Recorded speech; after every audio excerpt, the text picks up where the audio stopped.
to the crown. Farewell the jewel crown, farewell the velvet gown. Watch it all come tumbling down. Goodbye to the crown, goodbye to the crown. Greetings to you and welcome to the Monarchy with me, Samson Sees, here on Press TV. You are viewing the programme which is all focused on the one and only UK. We give you the alternative stories that are just not being aired on corporate television networks. We'll start with the political party situation. Prime Minister David Cameron looks cursed by the situation with the EU and the uprising of the UK Independence Party, better known as UKIP. The Eurosceptic group appears to be playing its cards right, while it acts as a somewhat new beginning for the Brits. As for the threat of the ISIL terrorists in Iraq and Syria, the British government continues its persistence on eliminating the extremist group. It's like creating a monster that breaks free from its chains and turns on its makers. Does that sound like a Frankenstein story to you? Here's more.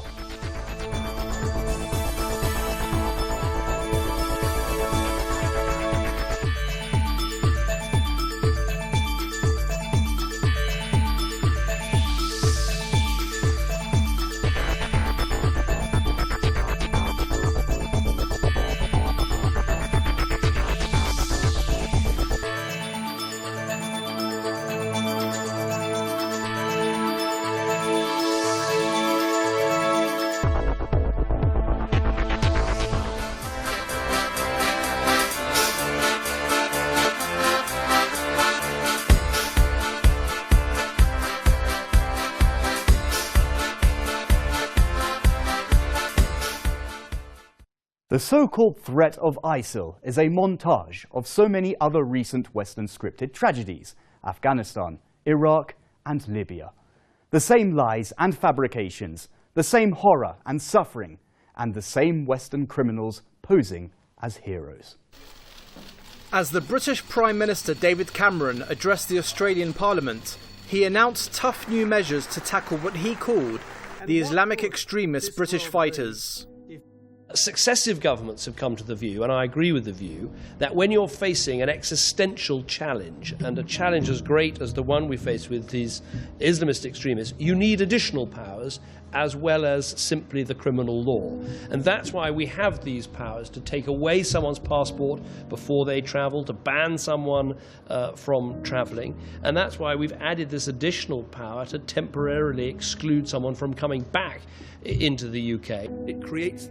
Cameron's remarks technically mean that the plan, which forms parts of the counter-terrorism bill, will be law by January. The root cause of the challenge this law gives power to the government to confiscate passports for at least 30 days, including from those under 18. Citizens thought to have been involved in terror activities abroad could be blocked from returning for up to 2 years, with an option to extend that unless they agree to certain strict conditions. And there could be tighter aviation rules, which would include no-fly lists, putting suspect names in a blacklist, and additional passenger screenings. Decisions will be made on the basis of what is called reasonable suspicion of involvement in terrorist activities. Can you reasonably say that someone who, comes back from the Middle East or has a Muslim-sounding name, is that, valid for a suspicion? And, taking away passports is a very serious issue. So we're already on a slippery slope. It is evidence that the new law could compromise existing laws on immigrations, citizenship, and human rights, while a brief review of the last few months of the British establishment policy against Takfiri terrorists in Iraq and Syria has raised many questions about sincerity of Cameron's cabinet in effectively tackling Takfiri terrorist threat. Many political observers believe that the British coalition government is seizing the opportunity to further push the society towards an Orwellian police state, with Muslims being marginalised more than ever. Why is the British government so eager in launching airstrikes against ISIL, while it has proved to be ineffective? The British officials insist that the most effective way to eliminate ISIL is to bomb their bases. What bases? They don't have any. The territory now under occupation of Takfiri ISIL is bigger than the size of Britain, and there are up to 25,000 of them roaming and committing the most barbaric and heinous crimes imaginable. They don't concentrate in bases, They don't follow conventional military tactics. Do the math. According to concrete evidence, the US, the UK and their allies aim to prop up pressure on Damascus's legitimate government by launching the so-called coalition of willing airstrikes. They claim the objectives of the strikes are the obliteration of ISIL, but in practice, it serves as an excuse to destroy Syria's infrastructure and to strengthen their presence in Iraq. Britain is bombing Iraq for 100 years, and they dropped the world's chemical bombs on them in the 1920s. During these years, bombing Iraq has been a fixed part of British campaign in controlling Iraq, and the recent campaigns no exception. When the Luftwaffe was bombing London, the Brits didn't quit because they were being bombed. When the Allies bombed Germany into almost oblivion, the Germans didn't roll over and quit because they were being bombed. If we start bombing as a substitute for forces on the ground, we'll certainly kill some of them, and we'll demonstrate that we can drop bombs on them, but it won't remove the threat. Why isn't the British establishment using its own leverages against ISIL supporting regimes across the region? The British politicians are either dumb or insincere about tackling ISIL. They rather have exhibitionist gestures in imaginary debates in Parliament, turning blind eyes on the roots and causes of ISIL atrocities being continued. ISIL is a death cult. It's a gang of terrorist murderers. It's not an army, and it is certainly not a state. ISIL could not survive even a week if the constant flow of hundreds of millions of dollars and hundreds of tons of weapons from the so-called Friends of Syria is stopped. Turkey's commitment in arming and maintaining the flow of Takfiris into Iraq and Syria are nothing but facts on the ground. The expensive talents governing Turkey are now tangled in the web they have woven, yet stubbornly continuing their policies. According to the British Parliamentary Report on Britain-Turkey bilateral relationships, the British government's continuing support for Turkey's EU membership provides a strong basis for the development of enhanced UK-Turkey bilateral relation. Has anyone heard even a single criticism or condemnation of Turkish government policies towards ISIL among the British high-ranking officials?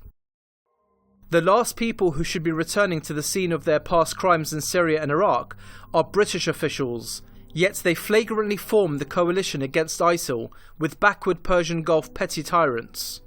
Saudi Arabia has 700 warplanes. Has anyone seen a picture of their jets fighting in Syria or Iraq?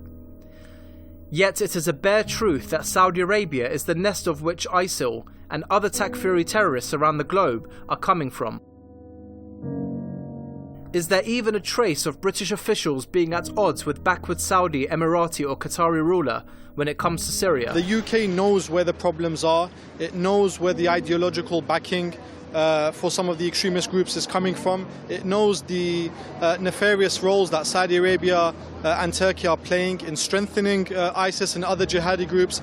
But it was made very clearly and bluntly that the UK has energy interests, they have oil interests in the Middle East, and it's a dilemma. It's a dilemma in terms of trying to fight ISIS and extremist groups and at the same time having strategic allies who you need. Meanwhile, it is claimed that ISIL is the richest terrorist organisation in history. The reports estimate that only during the last 6 months, the Al-Qaeda splinter group has gained access to over $2 billion, which is far higher than Ireland's annual military expenditure. That is thanks to developing oil-gas trade webs across the region. The group has captured 5 oil fields, which provide them almost $2.5 million a day, and the oil is mostly exported to Turkey. Add to this the private donations from supporters in Persian Gulf countries. Such vast amount of revenue can't be funneled to ISIL without resorting to conventional banking routes. Has anyone ever heard about any plans to track and block ISIL routes of funding via banking system? How real is the prosecution of peddlers of hateful Takfiri ideologies in Britain? Listening to the British officials' remarks on ISIL, one may be deceived that Cameron and other British figures are no one but knights in shining armour on epic battle against Takfiris. No, the root cause of the challenge we face is the extremist narrative. So we must confront this extremism in all its forms. We must ban extremist preachers from our countries. We must root out extremism from our schools, universities and prisons. As we do so, we must work with the overwhelming majority of Muslims who abhor the twisted narrative that has seduced some of our people. In August, Cameron raised the national threat level to severe, which means an attack by ISIL supporters is highly likely. Since then, almost on an everyday basis, and all over the British mainstream media, there is a talk of urgency in battling Takfiri ideology and barring ISIL supporters from travelling abroad. Are elements of British establishment complicit in the spreading the hateful ISIL ideology across the society? No doubt. There are over 600 Salafi Takfiris of British origin now fighting in Syria and Iraq under ISIL flag. All of them are directly or indirectly associates of British Salafi hate preachers who are now freely promoting the so-called causes of ISIL. Likes of Anjem Choudhury and Mohammed al-Arafi have never been charged with terrorism, while they openly roam in Britain, lecture in support of ISIL and recruit from the terrorist gang. It is very shocking, but sadly it's not really surprising. Many ISIS recruiters are operating in London distributing leaflets very openly. So, and there's been condemnation of that again, but that hasn't been stopped. So whether it's Twitter or whether it's distributing leaflets on the streets, again we're seeing that there's a very great tolerance to ISIS activities in the West. It appears that as long as they're killing Muslims abroad, you know, it's fine. It's when the Westerners are victims and suddenly that becomes a problem. Even the terrorist who shot dead soldier when he stormed Canadian Parliament last month communicated with Choudhury on Twitter.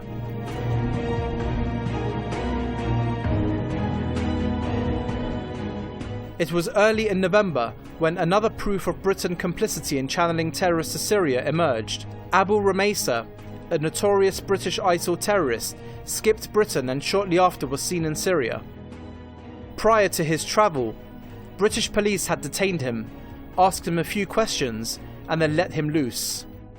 How was he able to leave the UK and join a force that has declared war against Britain without the knowledge of the authorities? What remains to be seen is how long British figures can try to keep abusing ISIL threat for their militaristic and Orwellian approaches, both nationally and internationally.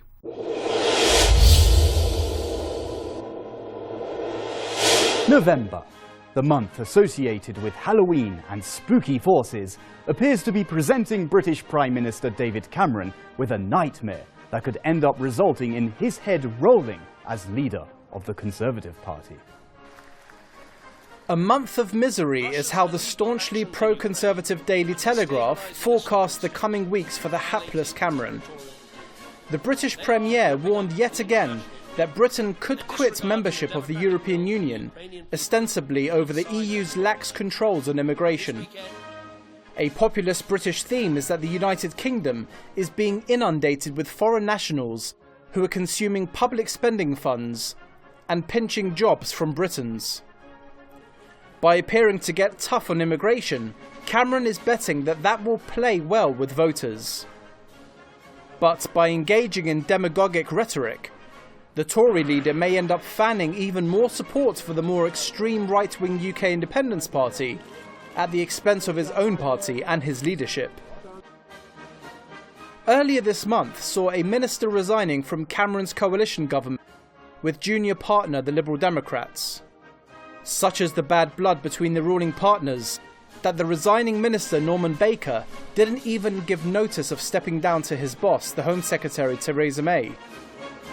He just walked off the job telling media how impossible it was to work with Tory colleagues. With only months to go before the British general election, Cameron's coalition government is coming apart at the seams. At the root of Cameron's fears is the meteoric rise of the far-right UK Independence Party. Fervently anti-immigration and anti-European Union, UKIP is stealing voters away from the centre-right Conservatives. Not only voters, but members of Parliament as well. On the 20th of November, another by-election has been triggered after a second Conservative MP announced that he was also quitting the party to join the upstart UKIP. their aptly named former Tory MP, now UKIP candidate Mark Reckless, is set to win the forthcoming local election by a safe margin. He is leading polls by 15 points ahead of the newly drafted-in Conservative candidate. If Cameron sees another scalp taken by the rival UKIP, that will put his party leadership and occupancy of 10 Downing Street under acute threat. Conservative-leaning news media are reporting on disgruntled backbenchers from within his own party as getting ready to ditch Cameron before the end of the year. The reasoning is that the window will give the party a fighting chance to regroup under a new leader for the national elections scheduled to take place in May 2015. The worrying thing for Cameron's party is that the defections are happening in what would be normally considered safe parliamentary seats. A recent Sunday newspaper poll found that across England, up to 1/3 of voters say they will vote for UKIP, led by the maverick man of the people, Nigel Farage. That level of support is on par with Cameron's Conservative Party. In only a matter of a few years, since the last general election in May 2010, the rival party has accelerated in electoral support to now pose a threat of overtaking the once dominant Tories. Two issues in particular are the row over the UK's mandatory contribution to the European Union budget and over perceived increasing immigration. Both issues have been in large part stoked by Cameron as a way of flexing his muscles to would-be voters, but in doing so, he runs the risk of only adding more grist to the UKIP mill. At the end of last month at the EU Leaders Summit in Brussels, David Cameron took many observers by surprise when he suddenly announced that Britain would not be paying extra budgetary contributions to the 28-member bloc, estimated at £1.7 billion. The revised upward figure for Britain's budgetary contribution came about because EU bureaucrats recently recalculated that London had been underpaying its stipend since 1995. On to, frankly, the downright anger about something that has come about at this European Council, and that is the completely unjustified and sudden production of a bill for Britain of £1.7 billion to over €2 billion that is apparently supposed to be paid by the 1st of December. This is completely unacceptable. It was Cameron who decided to politicise the finances at the EU summit by declaring with a truculent manner that Britain would not be opening its chequebook on demand. Now it turns out, according to the Daily Telegraph, that Britain has quietly worked out a deal with Brussels to pay off its £1.7 billion budget arrears in instalments. No matter that anticipated UKIP mocking will be unfairly exaggerated on the issue, it is nevertheless easy to see how Cameron will be made to look like he capitulated to the Brussels bureaucracy. So, having whipped up a political storm on EU finances to forestall UKIP, Cameron is set to reap a whirlwind of his own making. The other hot potato for Cameron is immigration. German Chancellor Angela Merkel has warned the British leader that if he goes ahead with ad hoc proposals to curb the influx of immigrants from other EU countries into Britain, then that would spell the end of Britain's membership with the bloc. Merkel has reminded Cameron that the free movement of EU citizens among member states is a cornerstone principle of the bloc, and that no state is entitled to impose unilateral restrictions on such movement. Again, Cameron's motivation for making this a contesting issue is because UKIP has successfully tapped into public concerns over perceived immigration. Figures actually show that most EU migrant workers are net contributors to their country of abode. One recent study by economists at University College London found that in Britain, EU expatriate workers had contributed some £20 billion to the British public finances over the decade from 2001 to 2011. It is only a negligible minority of EU migrants who might be classed as social welfare tourists, as the Tory right wing and UKIP have clamoured about. However, out of fear of UKIP rivalry, Cameron has decided to play the demagogue card on immigration, and hence posing as a tough bulwark against European hordes invading dear old England. If Cameron dealt with public angst over immigration on an objective, rational basis, he might be able to dispel much of the misconception. That plays straight into the hands of the reactionary right wing in British politics. And so for the hapless Cameron, the November nightmare is set to become self-fulfilling.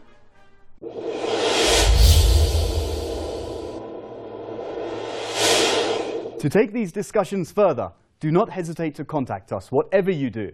Our Facebook page goes by the name UK Desk Press TV, and our email is britain@presstv.ir. Your take on all this is very important to us, because you've had a look at the monarchy, and the monarchy has had a jolly good look at Britain. See you next week, God willing. Ciao.